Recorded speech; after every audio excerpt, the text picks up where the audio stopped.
everybody wants to play in an amazing venue like this. However, if you can only bring 30 or 40 people to your gig, this is not realistic. And you rap about killing people. DIY. All right, DIYers. So I saw this post here on Instagram from Damian Keys, well-known artist as well as YouTuber. It's 10 amazing tips about how to improve your live show. Why is this so important? Because DIYers, obviously, I am a music producer and artist. I'm getting back into performing on a more consistent basis. Jay Kasai, you've been doing it for how many years? About 15. 15 years, and we both have seen a fair share of scenarios when it comes to live shows. Absolutely. Bad shows. Absolutely. Good shows. I've given them both. Who you talking to? Let's talk about it. I got booed my first show, but that's another story for another day. Top 10 tips for your next gig. Point 1, everybody wants to play in an amazing venue like this. I mean, this venue holds 600-700 people, which is amazing, and everybody wants to, all bands want to play here. However, if you can only bring 30 or 40 people to your gig, this is not realistic, and you need to build up to this because you are not looking after your fan base. If you can bring 30 people down, they are going to rattle around in here, and it's not going to give a good atmosphere for you or for them. So be realistic with what venue you want to play. Sometimes this doesn't really fall on the artist. Sometimes you get booked for a show without knowing the venue. Maybe you research a little bit online. Maybe you've been around the area and you're like, you know what? I haven't performed. This will be a good look. Get my fans out there. And then you get to a venue and it is, bro, it looks like it is made for 1,000 people. And it's all but about 17, counting the people who are behind the bar. And your homies? and your homies. Sound man. People passing by the doors. People getting drinks, not even here for the damn show. Man. The difference between somebody's social media presence and the difference between how many heads they can pull to a show. Huge metric Talk about difference. Even up to max scale here, which is how many times as of late, which is, maybe you can speak to this more than I can, we have artists who are recalibrating, canceling tours left and right because they picked venues bigger than their britches. They picked venues they can't fill up. And now the promoter's going, look, you want us to pay you this much, but we can only sell this many tickets with your name on it. But what you mean, bro? I'm doing arena tours. I got bro, I got 300 million streams. 300 million streams on this song alone. Come on now. I can't even count all the streams together. These people's teams, their teams are not going into those metrics and analytics and going, okay, how many are actually in LA? How about this? Of those streams, how many of them are younger consumers who hyper consume because they have the time to consume and don't go to concerts? Don't go to concerts and can't afford to go to concerts unless they get the okay from the parents who got the money. And you rap about killing people. I'm gonna take that one. I wasn't gonna go there, but I wasn't. No, you ain't gotta read that one. No, let them have it. Point 2. This is a big stage and your use of space is absolutely key.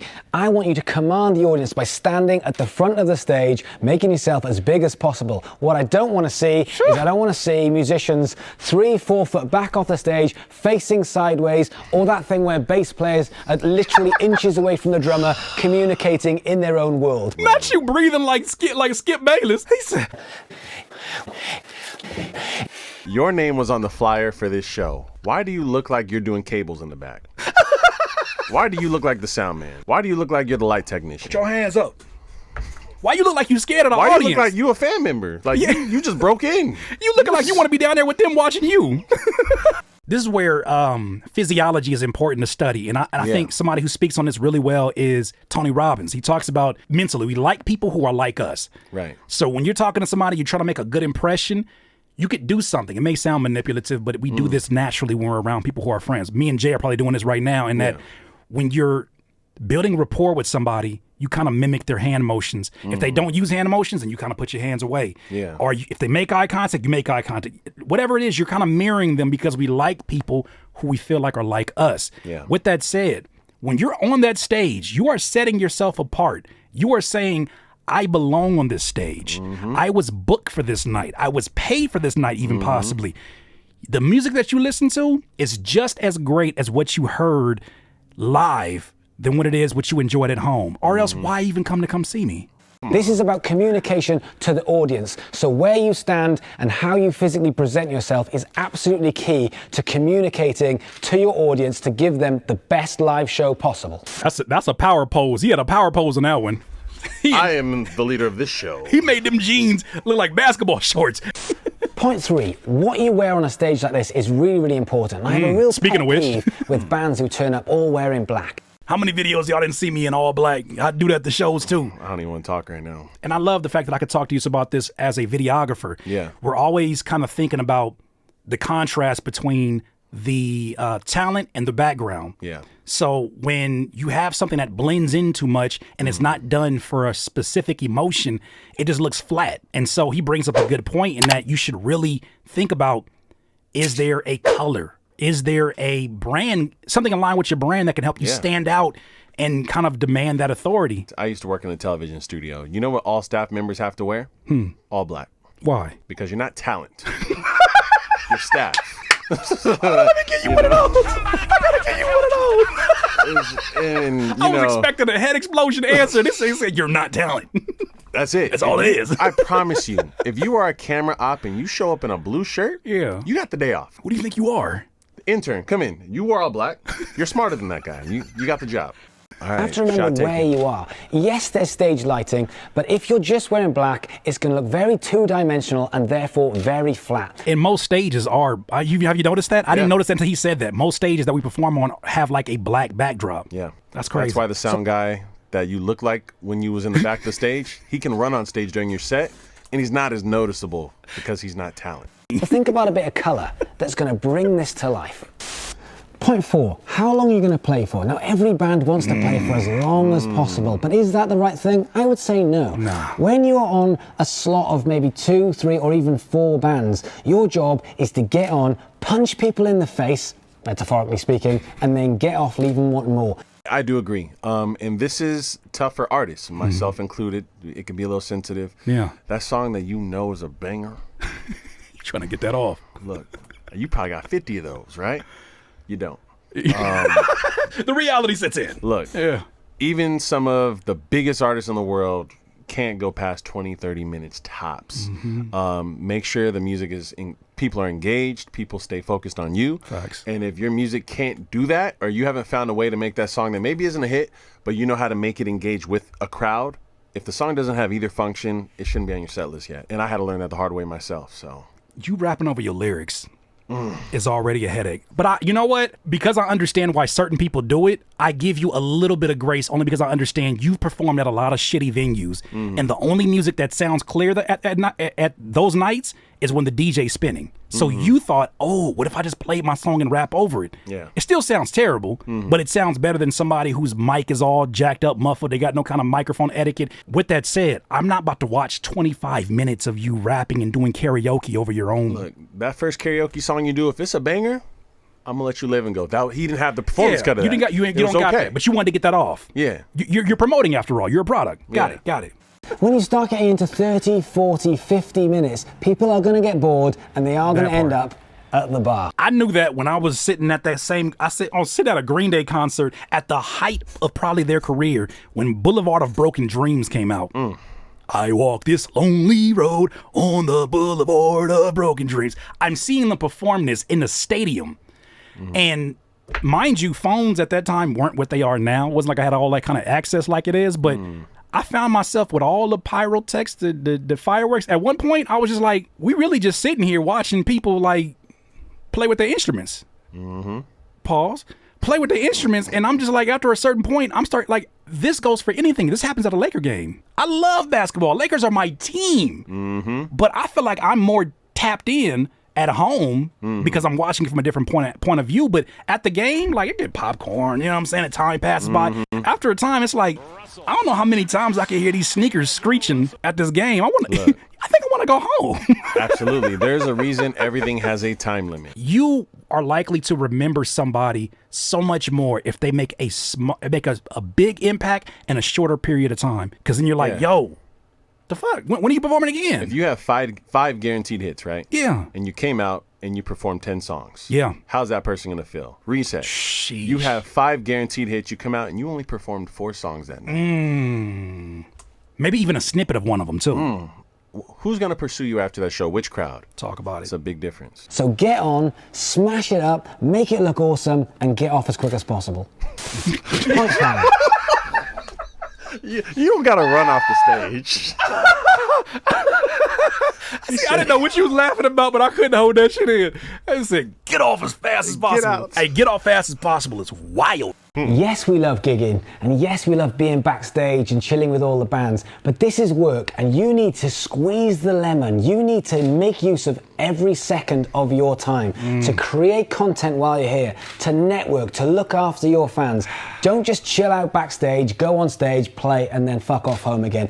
That is not good enough. Here's where I'm a little bit torn. I want to get your point of view on this one, Jay. Like, when you're, I guess, one of the headlining acts, part of that kind of like short and sweet to the point, like when you're doing a show, part of that is it's sort of an illusion that you want to give, that if you're too accessible, it's almost like I already got my fix. Absolutely. I've been talking to you all night long. I've seen you. I'm going to watch half the set. I'm out. Now, like, I feel like I got to talk to you and I got the show. So I feel like there's a weird balance of not trying to be Hollywood, not trying to be standoffish, because I would love to talk to every single person that came out to show support. Yeah. But it's almost like you have to be strategic about it because it becomes less special. You have to. In this era, especially with social media access. So I do find myself backstage, but then there's a part of my brain that's like, bro, you should be getting your ass out there and getting emails.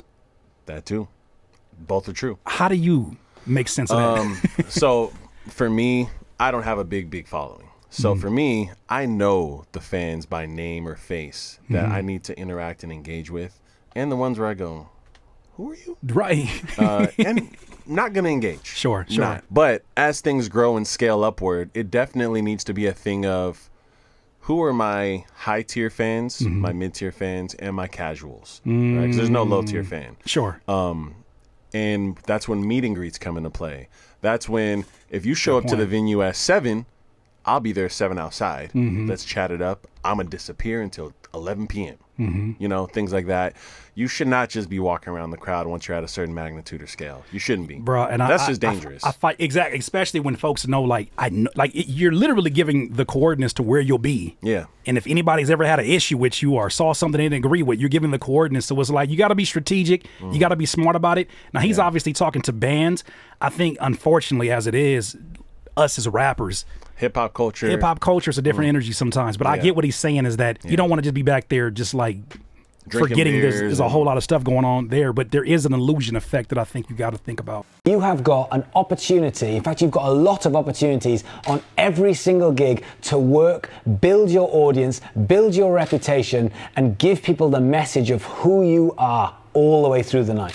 Point 6, that first 30 seconds when you walk on stage is absolutely crucial to give people that first impression of who you are. Now, what bands tend to do is they tend to take people on a journey, culminating in it getting bigger and bigger, and then they finish on their big song. And that is because that's what you see when you go and pay to see massive bands. But if you're Muse, you've earned that right. People have traveled from all over the country or all over the world to come and see you play when you're a massive band. They paid their ticket and they are not going. They are there for you until the end. Now, when you are a support band or when you're one of 3 or 4 bands playing, you don't have that luxury. So your job is to get on stage, and in that first 1 minute, you have to make everybody shit their pants. I mean, he's not lying. He's not lying. Shit, y'all pants is crazy, but it's true. As rappers, bro, I don't think I've ever met a group of folks that are more delusional. I love rappers. I love my rapper peers. I love it, but that includes myself when I say this. Yeah. I have said some very delusional things in my teens about this, like of what my vision of myself was. Sometimes to kind of like, I guess, overcompensate for a lack of real confidence. But when you see these folks that come out and they're wasteful with their first impression. I can't get another first impression from you. Look, you know, and I know, when you in a small venue and the first song don't immediately go up. Yeah. All right, y'all, I'm out. Yeah, we gotta. How long's your set? I'll be back in. But see, I think that's the value of having a DJ too. Yeah. It's like, shout out to my homie Disco. Whenever I would see that happening at a show, I would look to him and be like, we got to pull out the big guns early. Like that beat that we have that like goes from my beat to like a Tribe Called Quest beat. This crowd is not rocking with trap tonight. They need a more boom bap set. So let's make that pivot. But a lot of artists, bro, they get up there and they get so wasteful with time, and I think they forget the way that they receive information based upon how they give information. Yo, what's going on? What's good with y'all? As he said, you know what I'm saying? My name is Sean So, whatever. Like, you know, that's my boy over here, and over there, that's the other homie. Like, he ain't rapping tonight, but I just want to make sure I acknowledge them and shit. Shit, we got merch and shit over in the corner if you need that. Shit, what else? We on Instagram and shit. Like, what's your ad? Say your ad in the mic. You giving a better intro than some of them give. Think about all the information I tried to give you right now. Yeah. Nigga, I don't even know if I like you. Drop what they're doing and say, who the fuck is this band? They are amazing. So don't leave all your best stuff until the end. I would recommend going on with it, even to the point where you might want to write a riff or write a song specifically for that opening track. Ooh, that's a bar. That's a bar. He's talking about bands. Fam, I feel like, bro, I feel like as rappers, we underutilize because we don't recognize how much freedom we have. You could literally, like on a live stream today, I could jump in here, make a beat at 12 noon, make a beat, make a hook, make one verse, and perform that shit the same night. I don't have to have my band rehearse it. Nobody has to understand, okay, what key is that? Okay, let's do it again. Okay, I didn't like the way this transition was. Bands have, I guess, a slower process because there's more steps involved. Yeah. With us, from creation to delivery could be the same day. So somebody could have literally watched you make the beat. That's the era we're living in. Somebody could have watched you make the beat, make the song, and then show up to the show the same night to see it performed. So when you walk on stage, you are giving everybody what they want in that first minute. Get some headphones. You are summing up your entire Come on now. band Easy solution. and what you stand for in that first minute, because that first minute is where people will make the decision whether they like you or whether they don't like you, whether they're going to stay or whether they're going to go. So make it an important minute and don't leave your amazing songs until the end when people have probably either made up their mind or already left. Yeah, they probably already left. They probably already left. Yeah, you ain't got to worry about that. Point 7. Who are you? Now this is a crucial thing, and I see bands fuck this up time and time again. When I go and see a band and I don't know who they are, so you want to say your band name 5, 6, 7, 8, 9, 10 times all the way through the gig. The beginning, the middle, the end. This is crucial because this is how people are going to find you on social media, on your website, on Spotify. They can find your music through your band name. Think about how many drunken folks are at that venue that you want to remember details. They may not even remember how to get to the toilet at home to throw up that alcohol. You want them to remember your album title, your song coming out? The music gonna speak for itself, Curtis. Head ass. Y'all know the song. Y'all know that. Hey, y'all know this shit. No, we don't. We've never met you before. Bands, I feel like, have it a lot more challenging because they got to rehearse all these things into a set. Yeah. When you got a DJ, fam, your DJ can push a trigger button on Serato. The flexibility is different. DIYers, Curtis King, and he can get that off. He said 10 times during a set. I could do it 10 times during one song. You gonna know who the hell I am by the end of this. Every time that hook come around, Curtis King. You gonna think the name of the song. You gonna think, why you keep performing the same song, Curtis King? They hear the real song and go, where are all the drops at? Imagine being Mario with the star, but you're too afraid of your shine to do anything with it. That's how I feel like as independents, we have so much freedom, we become more restrictive about what we do. And the audience isn't always engaged. So just because you've said it once, what happens if someone's in the toilet, or they've gone to the bar, or they're chatting to their mates, or they didn't quite hear what you said, or just as you say the band name, there's some noise because the guitarist has rung out a chord. So you want to be getting that message home again and again. And I'm punching my guitar player if you play an out of chord key while I'm introducing my name. You getting subbed out. You staff. My name is Curtis. DIY is exciting news. I'm finally building a live performance room right inside of my house. With your help, I want to slowly turn this room into a space I can give you live music performances, guest music appearances, and even more incredible content. But I need your help. Support this vision of independence through my Patreon at patreon.com/Curtis King. Together, let's step into the future of live music. Now back to the content. Point 8. Covers. Should you play a cover? Now, I'm a bit wary of unsigned bands playing covers because when most people come and see you, they might have seen you play once, they might have never seen you play at all, they might have never heard your music, and they're listening to it for the first time. Now, when you drop in a world-famous song that everybody knows, it's very easy for that to then show up your material as weak when it doesn't have to be. So I'd be a bit careful.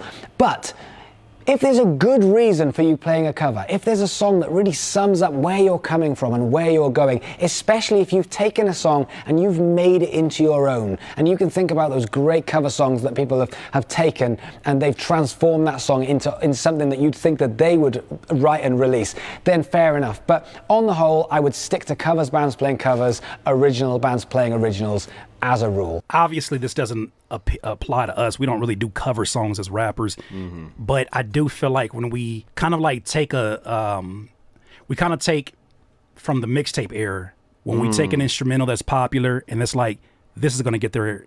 I've seen rappers start their sets off like, Yeah. all right, y'all not going to pay no attention to me. Let me throw on this DaBaby beat. And then all of a sudden you're like, something about this combination has got me interested. Somebody that I'm already familiar with, and somebody that feels like somebody new. You said it earlier, relatability. Relatability. A fan of DaBaby just realized, you're a fan of DaBaby? There's a lot of connections being made. Yeah. When you think about it, isn't that kind of the DNA of one-hit wonders?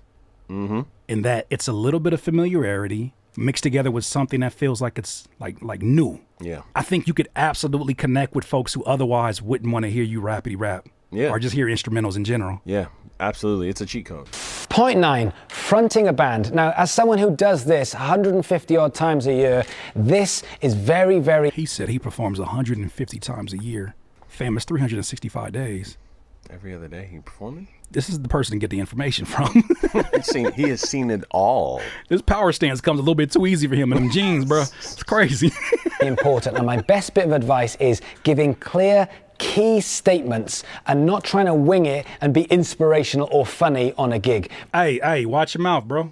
Watch your mouth, bro. Why you hating? Hey, inspiration is part of my brand, bro. Because coming through these big speakers through a microphone, a lot of the time people can't understand what you're saying. But when you come out and you give clear statements of what you want people to do and who you are, that is a winner. So I would literally come out and at a certain point of the first song, I would say, I am Damien Keys. Whatever your band name is, you can insert that. But I am Damien Keys. I am Curtis King. So what? Start a show off like that, and that stands right there. I need you to know that.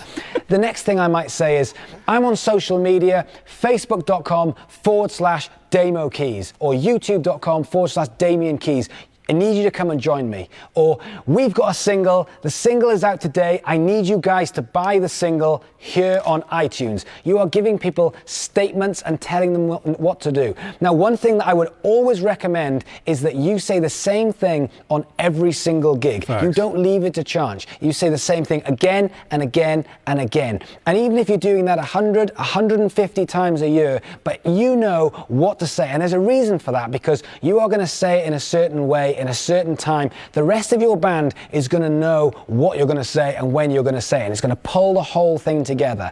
So don't talk, don't ramble, and don't tell jokes, because that's not the time. This is the time in your 20 minutes, 30 minutes, 40 minutes to get clear messages across, to communicate to this audience with who you are and what you want them to do. I do think that some people genuinely have the charisma and personality to really just get up there and do their thing and exist. I genuinely believe that. Right. Most people are not that. Yeah. And the people who think they're that are usually the ones who aren't. I 100% think that people need to do the trial and error process and do a lot more of the smaller scale shows, figure it out. And whether you're in a band or you're a rapper, you know, learn what works with connecting to the people, because that's the goal at the end of the day, right? Right. And nowadays, you're selling yourself more than you're selling the music. Facts. Well, I got to drop a bomb for that one. That's... Somebody gonna have to tell the truth, and I'm gonna tell it. Yeah. So don't just, I am Curtis King. Yeah, that ain't gonna work. Because they're going to look at you and go, you lost a fan. They might drag your ass off stage after that point. But I also, too, I mean, I know he was giving examples, but one call to action. One call to action. Yeah. I've made the mistake of like, oh, I got to plug this. Oh, I got to plug this. My thing is this. If I have to choose, I'm not leaving it to chance. Yeah. I'm going to tell them, What is the mission today? meet me at the merch booth.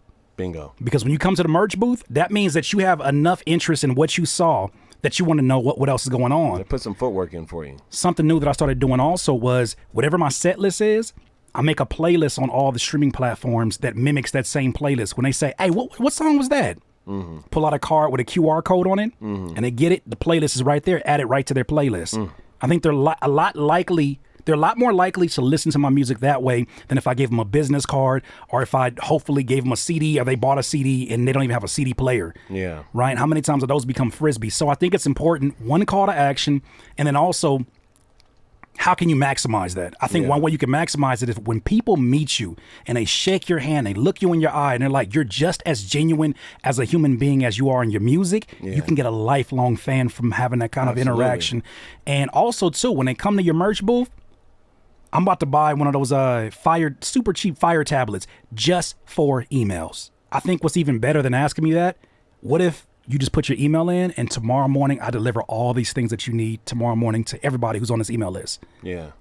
All my socials, those are practical things that can be done instead of just leaving it to, I'm going to just give y'all my Facebook. I'm not remembering your Facebook. All it's going to take is one person stepping on my sneakers on the way out the venue and I'm going to have a different night. Or somebody saying something crazy to my wife. I have a different night now. I'm not remembering band 2 of 20 that night.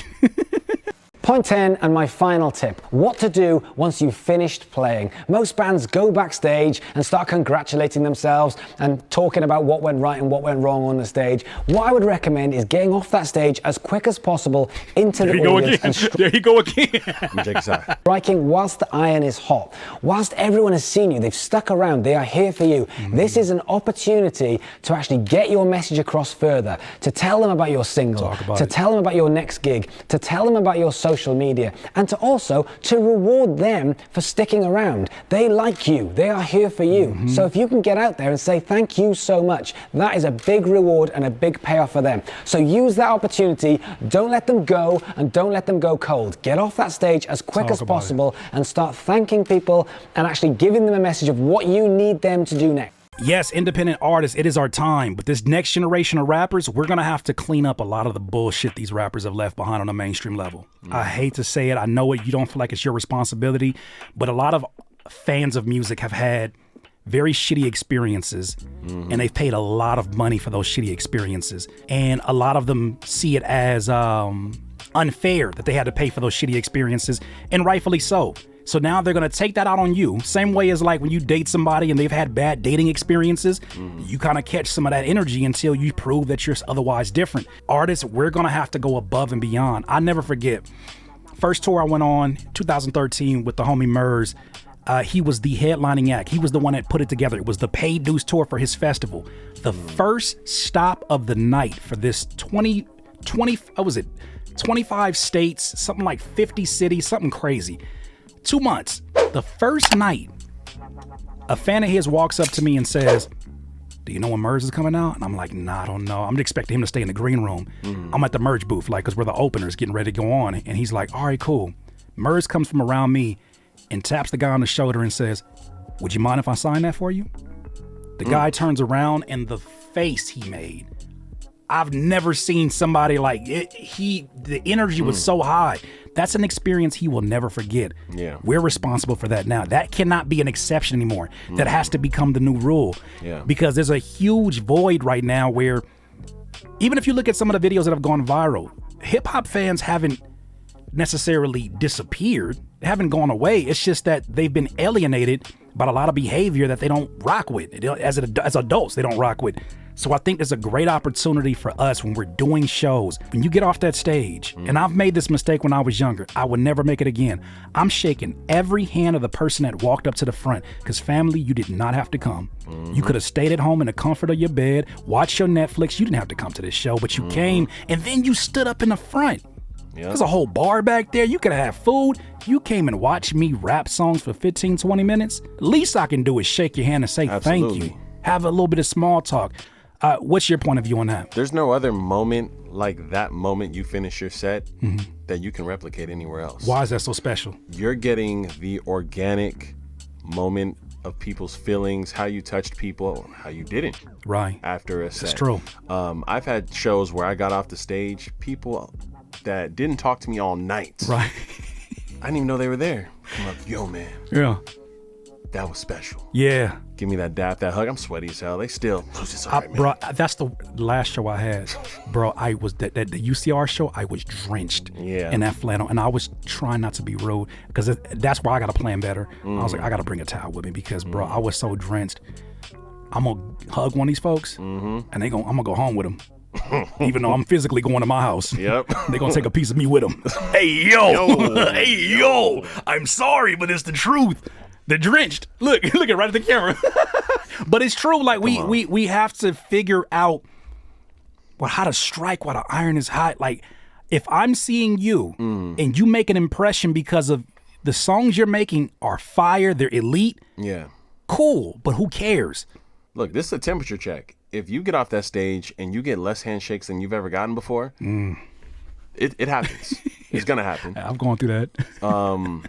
It's time to reevaluate, rethink the process. What did you do right? What did you do wrong? Yeah. Was the sound off? Was it the set list totally different than last time? Did you take some risks? And evaluate and assess and move forward with it. But at least you came down and checked the temperature. Because if you turn around and just went backstage and went, another one. Yeah. DJ Khaled head ass. Don't y'all make no jokes. Shut up. Man. Look, there's no better moment than that moment right there. Yeah. Genuinely. You're going to send the links out to people. People are going to show love, comment, like, engage. All that stuff's not the same as that. Person to person, they saw you give your heart. What did they do after? And one last thing, that mysterious shit that artists used to be able to get away with, that time is over with. That time is over with. If you want to have an experience that you can feel, an experience that is authentic, an experience that can support your livelihood for a lifetime, it starts with your interaction at those shows where it may not be packed. It may only be 4 or 5 people. Stop thinking of it as only 4 or 5 people. Because those folks who are in this county, maybe one county over from a show 2 months from now, if you got those emails and you were able to email these folks and say, hey, I'm in your area. And they were like, you know what? The last show was kind of like, it was whatever, but he was the best part of the night. Oh, this is a bigger show and you're rocking with somebody else that I know. I'm going to come show up. Then when they see you on a bigger stage and say like, oh, so I wasn't the only one that thought you were dope. That's just unfortunate. Once again, that is human psychology. Some people have to see other people rocking with you on a level before they feel validated to rock with you. And that's just, you can fight it all you want, but that's just human nature. Yeah. So DIYers, those are our thoughts. Let me know your thoughts. I recently went on tour and gained a new perspective. In this post-pandemic world where not a job's protected, who was I to think my rap profession was the exception to a worldwide recession? Here's my new direction. You see, I still be selling CDs by the physical. I put my logo on the T and then they Venmo through. The only problem is the profit go to the venue too. So I got to thinking, what if I did this in my living room? The inspiration came to me from Thursday and La Russell, just independent artists that's redefining the hustle. Like piece together the puzzle, I'm redesigning this place. Like right there can be the stage, or light it and set a date that you can watch me. Right there in the comfort of your home, no overpriced drinks or parking and towing zones, or openers on a show rapping all night long. Turn my songs into a movie, you can watch it from your phone, that's how you broadcast. This is DIY, let's make a podcast.